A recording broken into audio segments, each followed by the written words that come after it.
میرا مطلب ہے کہ مجھے روبینہ بیگم سے ضروری کام ہے، میں ان کی بھتیجی ہوں، ان کے شوہر کے بھائی کی بیٹی۔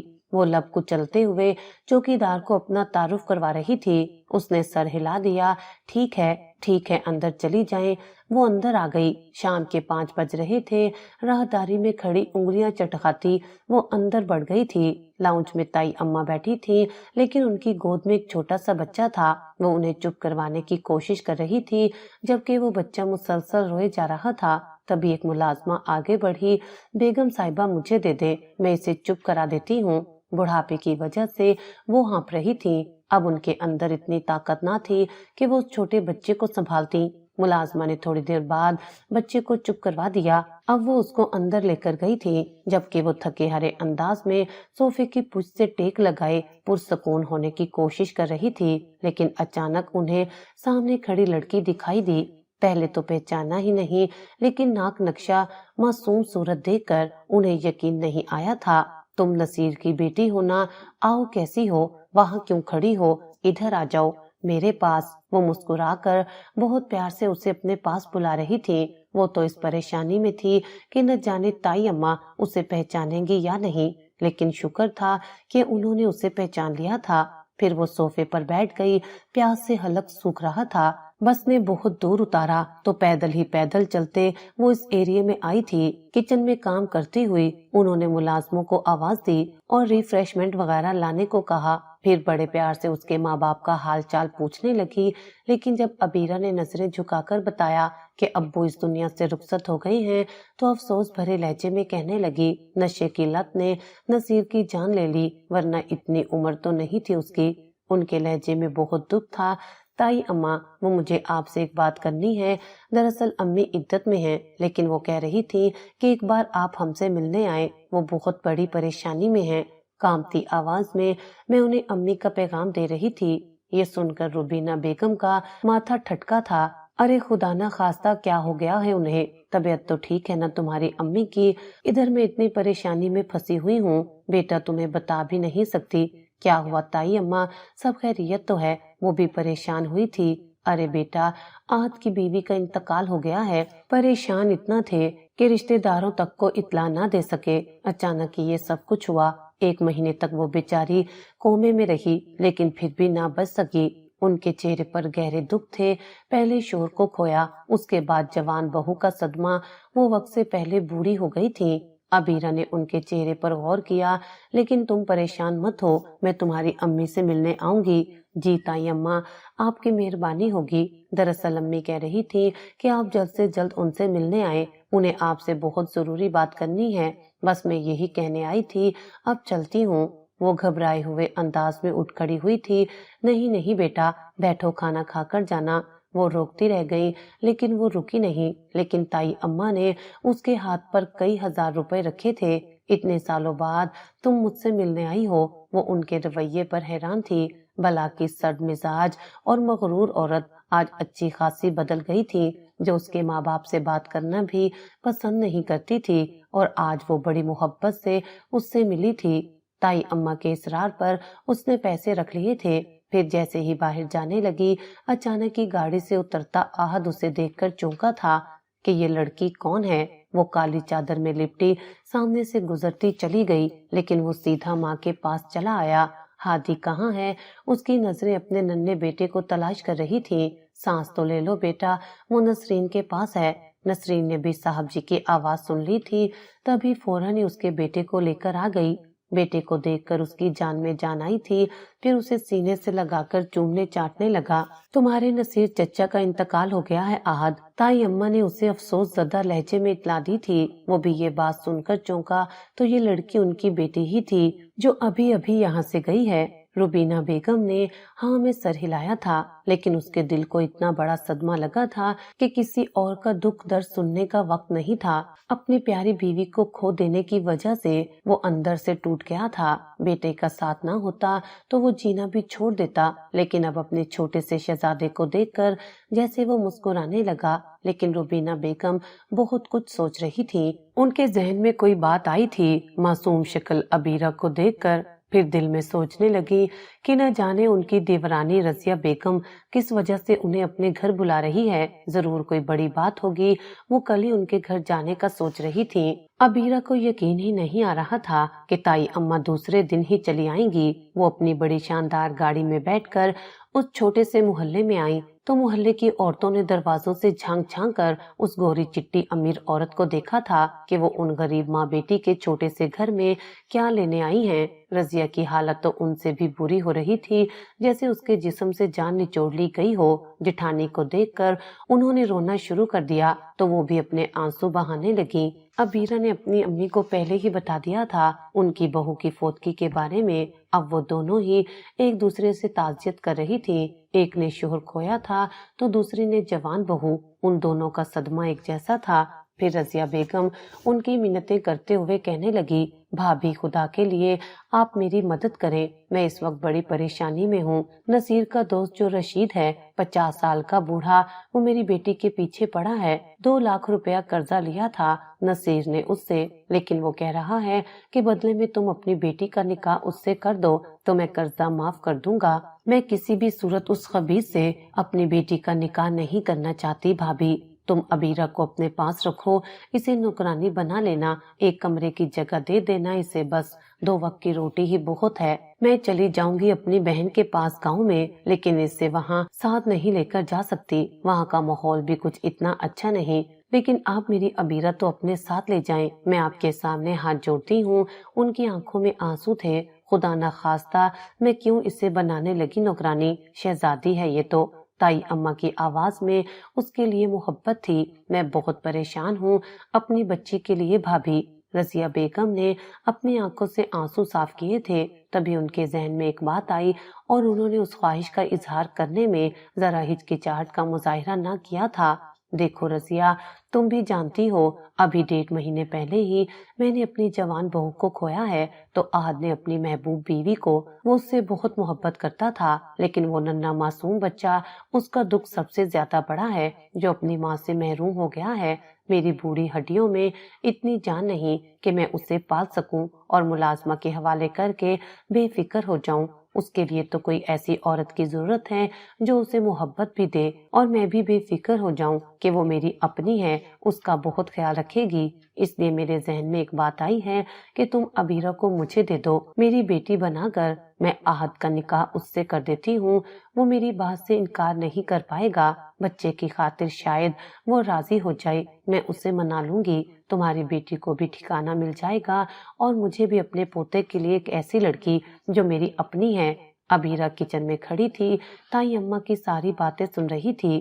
یہ سن کر اس کی جان نکل گئی کہ وہ مغرور انسان جو ان جیسے غریب لوگوں سے بات کرنا تو دور کی بات ہے، ان پر نظر ڈالنا بھی گوارا نہیں کرتا تھا۔ تائی اماں اس شخص کو میرا شوہر بنانے کا سوچ رہی ہیں۔ اس کا جسم کانپ رہا تھا، دل میں خواہش آ گئی کہ امی انکار کر دے، لیکن انہوں نے انکار کرنے کی بجائے مارے تشکر کے اپنی جٹھانی کے دونوں ہاتھ تھام لیے تھے۔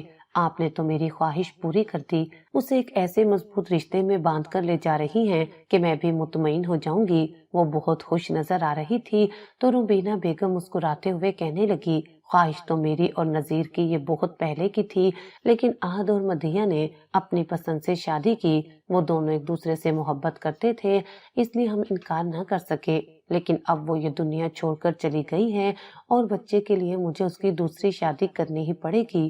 وہ بہت مجبور دکھائی دے رہی تھی۔ پھر رضیہ بیگم فکر مندی سے کہنے لگی، تو بھابھی کب تک ارادہ ہے آپ کا؟ میں چاہتی ہوں کہ میری عدت ختم ہونے سے پہلے ہی آپ اسے اپنے ساتھ لے جائیں اور پھر میں اطمینان سے اپنی بہن کے گھر اس کے گاؤں چلی جاؤں گی۔ روبینہ بیگم کہنے لگی، بس 10-15 دن کی بات ہے، پھر میں ہمیشہ کے لیے ابیرہ کو آج کی دلہن بنا کر اس گھر سے لے جاؤں گی۔ وہ مسکرا رہی تھی، جاتے جاتے ابیرہ کے ہاتھوں پر کئی ہزاروں کے نوٹ اور محبت سے اس کے سر پر ہاتھ بھی رکھا تھا کہ اس کی ماں کتنی مجبور ہے، اور اگر تائی اماں نے یہ نہیں کیا تو وہ منحوس رشید ان دونوں ماں بیٹی کا جینا حرام کر دے گا، کیونکہ ابا نے اس سے کافی قرضہ لے رکھا تھا۔ ان کے جانے کے بعد امی مسکرا رہی تھی۔ میری بیٹی تو شہزادی بن جائے گی، محل کی رانی، بہت خوش رکھے گا آہد تمہیں، وہ بہت اچھا انسان ہے۔ وہ کیسے ماں کو کہتی کہ یہ صرف ان کی غلط فہمی ہے، وہ بے انتہا کا مغرور انسان ہے جو اسے بیوی کا درجہ تو دور کی بات شاید ایک نوکرانی کا درجہ بھی نہ دے۔ اپنی ماں کی خوشی کے جواب میں اس کے چہرے پر گہری اداسی چھا گئی تھی۔ یہ کیا کہہ رہی ہیں آپ؟ خود سے ہی سارے فیصلے کر لیے آپ نے، ایک بار مجھ سے تو پوچھا ہوتا، میں کیوں یتیم چچا کی بیٹی کے سر پر ہاتھ رکھوں؟ میں نے یتیموں غریبوں کا ٹھیکہ نہیں اٹھا رکھا امی، میں خود اپنی زندگی کے اس بہاؤ پر ہوں جہاں نہ کنارہ ہے اور نہ ہی ڈوبنے کا آسرا۔ اس کا لہجہ بے پناہ غصہ لیے ہوئے تھا۔ روبینہ بیگم اس کے سامنے گڑ گڑانے لگی۔ میں وعدہ کر کے آئی ہوں رضیہ سے، اب اس سے مکر نہیں سکتی۔ یہ اتوار چھوڑ کر اگلی اتوار تک تمہارا نکاح ہے عبیرہ سے۔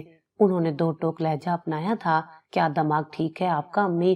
ساری دنیا مجھ پر تھوکے گی۔ میں جو مدیحہ کے ساتھ جینے مرنے کی قسمیں کھاتا تھا، اس کی محبت میں اپنے آپ کو بھول گیا تھا، اور آج اس کے مرنے کے 1.5 مہینے بعد ہی میں اس کے اوپر سو کر لا کر بٹھا دوں۔ کیا گزرے گی اس کی روح پر؟ سوسائٹی میں میرے خلاف باتیں ہوں گی، آپ یہی چاہتی ہیں؟ آہد کا غصہ آسمان پر پہنچا ہوا تھا۔ کیوں اس کی روح تڑپے گی؟ اسے بھی معلوم ہے کہ اس کے بچے کو ایک ماں کی کتنی ضرورت ہے، کتنا چھوٹا ہے وہ، اور دوسری طرف دوسری شادی تو تمہیں کبھی نہ کبھی کرنی ہی ہے، چاہے آج کرو یا چاہے 4-5 سال بعد، لیکن مرد کو ایک عورت کی ضرورت ہمیشہ سے ہی رہتی ہے۔ تم اپنی ضرورتوں سے منہ نہیں موڑ سکتے بیٹا۔ مدیحہ کو اللہ نے بہت بڑا درجہ دیا ہے، وہ تو شہادت کے درجے پر فائز ہو کر اس دنیا سے گئی ہے، اللہ اس کے اوپر بلند درجات کرے۔ وہ کبھی بھی تم سے کوئی گلہ نہیں کرے گی، وہ بھی جانتی ہے ہماری مجبوریاں۔ روبینہ بیگم نے انہیں سمجھانے کی کوشش کی تھی، لیکن وہ ہتھے سے اکھڑ گیا۔ ہرگز نہیں، میں کوئی نکاح نہیں کر رہا۔ ٹھیک ہے، پھر اپنے بیٹے کو یتیم خانے میں بھجوا دو جہاں پر مسکین یتیم پلتے ہیں، کیونکہ تمہارے پاس تو وقت نہیں ہے اسے دینے کے لیے، اور میرے جسم میں طاقت نہیں اسے پالنے کے لیے۔ پھر وہ ادارے والے اس سے بہت اچھے سے پالیں گے۔ انہوں نے ایسا رویہ اختیار کیا کہ وہ لب بھینچ کر رہ گیا۔ تو آپ کا کیا خیال ہے میں بزنس چھوڑ کر گھر بیٹھ جاؤں؟ آخر کو 4 فیکٹریاں ہیں، ان کو بھی تو دیکھنا ہے۔ وہ خود پریشان تھا، تو اسی لیے تو کہہ رہی ہوں بیٹا کہ گھر کی ذمہ داری سے آزاد ہوگے، میں بھی بے فکر ہو جاؤں گی، کوئی پریشانی نہیں ہوگی اپنے بچے کے حوالے سے تمہیں۔ عبیرہ ہماری اپنی ہے، جان سے زیادہ محبت دے گی اس بچے کو۔ آخر ان کے سمجھانے کا اثر ہو گیا تھا۔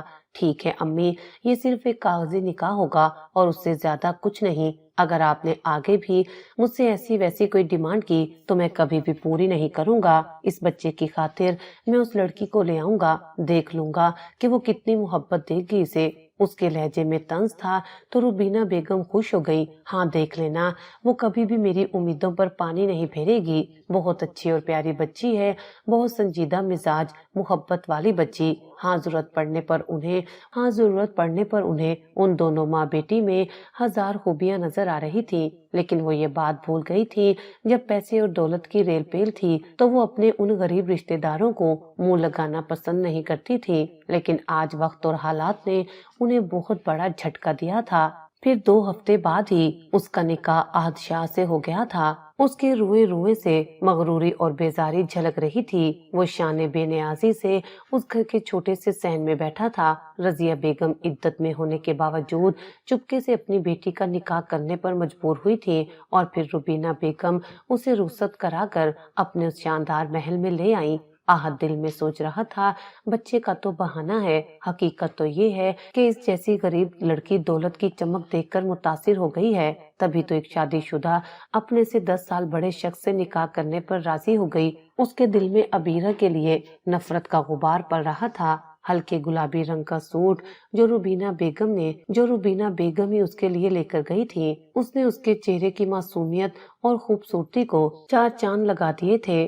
آہد کمرے میں آیا تو وہ بیڈ پر گمسم سی بیٹھی تھی۔ اسے اپنے انتظار میں دیکھ کر اس کا غصہ 4 گنا زیادہ بڑھ گیا تھا۔ کیا تمہیں بتایا نہیں امی نے کہ یہ نکاح صرف اور صرف بچے کی خاطر ہوا ہے، کہ تم کس وجہ سے میرے انتظار میں یوں پلکیں سجائے بیٹھی ہو، جیسے کہ بڑی دھوم دھام اور شان سے یہاں رخصت ہو کر آئی ہو۔ پہلے ہی دن آہد نے اس کی ایسی تذلیل کی کہ وہ ذلت سے زمین میں گڑنے کو ہو گئی۔ وہ فوراً ہی بیڈ سے اٹھ کھڑی ہوئی۔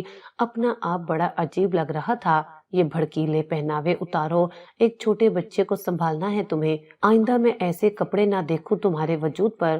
اس نے اتنی سختی سے کہا کہ وہ مزید یہاں کھڑی نہ رہ سکی تھی، خاموشی سے کمرے سے باہر ہی چلی گئی۔ روبینہ بیگم ہادی کو بہلانے کی کوشش کر رہی تھی۔ تائی اماں، آپ مجھے دے دیں، اسے میں سنبھال لوں گی، اس نے اتنی نرمی سے کہا کہ وہ اسے دیکھ کر بے فکر ہو گئی۔ میری بچی، بس اس بچے کی بہت حفاظت کرنا، ڈاکٹر نے کہا ہے اسے ایسے پالنا ہے جیسے کوئی کوہ نور کا ہیرا ہو۔ جی جی، آپ بے فکر رہیں۔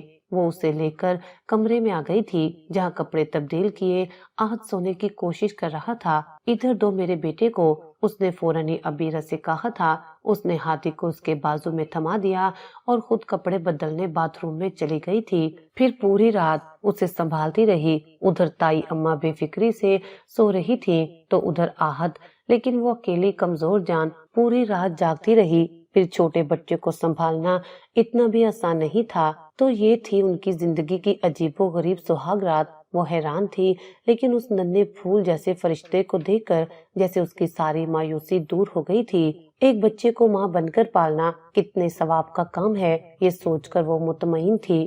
سجنا سورنا بھول کر وہ اپنی ساری جان اس بچے کو پالنے میں لگانے لگی۔ امی تو اس کا نکاح کرنے کے بعد اپنی عدت پوری کر کے خالہ کے پاس چلی گئی تھی، اسے مکمل طور پر تائی اماں اور آہت کے حوالے کر کے، یہ سوچ کر کہ وہ خوش تھی کہ ان کی بیٹی محل میں جا رہی ہے، رخصت ہو کر ایک غریب گھر سے جس کا انہوں نے کبھی خواب بھی نہیں دیکھا تھا۔ لیکن وہ نہیں جانتی تھی کہ اس کی بیٹی کے لیے یہ محل کتنی آزمائشوں سے بھرا ہوا ہے۔ ابھی کچھ ہی دن ہوئے تھے اس کی شادی کو، لیکن اسے اتنا تجربہ نہیں تھا بچے سنبھالنے کا۔ اس رات بھی ہادی کو سلاتے سلاتے ہی وہ خود بھی سو گئی، لیکن رات کو نہ جانے کیا وقت تھا جب اس کے رونے کی وجہ سے ابیرہ کی بھی آنکھ نہ کھلی، جبکہ وہ مسلسل روئے جا رہا تھا۔ بیڈ پر لیٹا آہت جو اس کے رونے پر اٹھ گیا تھا، اب غصے سے بھری نظروں سے اس لڑکی کو دیکھ رہا تھا جو بے سدھ پڑی ہوئی تھی۔ اٹھو، اس نے تیز آواز دی تو وہ ہڑبڑا کر اٹھی تھی۔ کیسی لڑکی ہو تم، بچہ اتنی شدت سے رو رہا ہے، حلق پھاڑ پھاڑ کر، اور تمہاری آنکھ بھی نہیں کھل رہی۔ سچ کہتے ہیں دوسری ماں تو دوسری ہوتی ہے، آہت نے اسے تانا مارا تھا۔ وہ لب کچل کر اٹھ بیٹھی، پھر اس نے روتے ہوئے ہادی کو اٹھ کر سینے سے لگایا۔ شاید وہ دودھ کی وجہ سے رو رہا تھا، اسے کچن میں لے کر دودھ بنانے چلی آئی۔ وہ اس کے غصے سے بے پناہ ڈرتی تھی، پھر دودھ وغیرہ پلا کر کمرے میں آ گئی، لیکن وہ ابھی سونے کے موڈ میں نہیں تھا، اس لیے مسلسل جاگ رہا تھا، جبکہ اس کے رونے سے آہت کی نیند بری طرح ڈسٹرب ہو رہی تھی۔ وہ ابیرہ کو گھور گھور کر دیکھ رہا تھا جسے ایک بچہ سلانا نہیں آ رہا تھا۔ اس کی نظروں سے ہائف ہوتی وہ پریشان ہو گئی۔ اگلے دن تائی اماں سے کہنے لگی، تائی اماں ایسا نہیں ہو سکتا کہ آپ ہادی اور میرے لیے ایک الگ کمرہ سیٹ کروا دیں، اتنے سارے کمرے ہیں اس گھر میں اسے اکیلے آرام سے سنبھال لوں گی۔ روبینہ بیگم اس کی بات سن کر حیران رہ گئیں۔ کیا ہوا بیٹا، خیریت؟ کیا تم سے آہت نے کچھ کہا ہے؟ اس کے چہرے پر پریشانی تھی۔ نہیں نہیں تائی اماں، انہوں نے کچھ نہیں کہا، لیکن ان کی نیند خراب ہوتی ہے، پورا دن وہ کام کرتے ہیں، پھر رات کو بھی ٹھیک سے سو نہیں پاتے، لیکن میں سوچ رہی ہوں کہ میں اسے الگ کمرے میں سنبھال لیا کروں، اس طرح سے اس کے رونے سے وہ ڈسٹرب نہیں ہوں گے۔ روبینہ بیگم جان گئی تھی کہ آہت نے اس لڑکی کو اپنی زندگی میں جگہ نہیں دی، وہ صرف اسے بچے کی خاطر برداشت کر رہا ہے۔ ان کے چہرے پر مایوسی چھا گئی تھی۔ لیکن بیٹا، اس طرح سے تو آہت کبھی بھی تمہارے نزدیک نہیں آئے گا اگر تم الگ کمرے میں رہو گی اس بچے کی خاطر۔ یہ سن کر ابیرہ کی نگاہیں جھک گئی تھی۔ تو کیا ہوا، ابھی تو ہادی کا مسئلہ ہے زیادہ، اسے پراپر کیئر اور توجہ کی ضرورت ہے۔ اب وہ انہیں کیسے بتاتی کہ ہادی کے غصہ کرنے کی وجہ سے وہ بہت گھبراہٹ اور خوف میں مبتلا رہتی ہے۔ پھر اس کے اصرار پر روبینہ بیگم نے ہادی کے لیے کمرہ بڑی خوبصورتی سے ڈیکوریٹ کروا دیا۔ وہ یہاں آ کر خوش تھی، لیکن آہت کو یہ بات معلوم نہیں تھی۔ جب رات میں ہادی اسے نظر نہیں آیا تو وہ پریشان ہو گیا۔ کہاں ہے میرا بیٹا؟ وہ ماں کے سامنے کھڑا تھا۔ ارے بیٹا، وہ دوسرا کمرہ سیٹ کر دیا ہے میں نے ہادی کے لیے، تم پریشان ہوتے ہو نا اس کے رونے سے، وہ پوری رات جاگتا ہے، دن میں سویا رہتا ہے، اب تمہیں پریشانی نہیں ہوگی۔ اچھا، یہ اتنا اچھا مشورہ آپ کو کس نے دیا؟ آپ میرے بیٹے سے مجھے دور کرنا چاہتی ہیں؟